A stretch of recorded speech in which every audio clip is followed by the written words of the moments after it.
It's very, very good.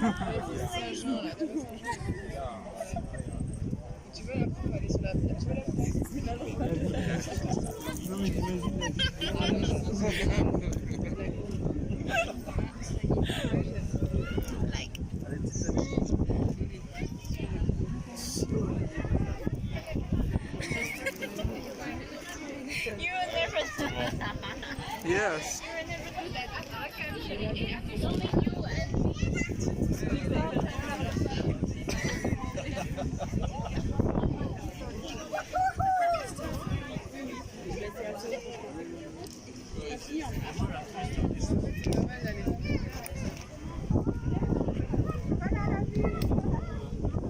Yeah, this place also.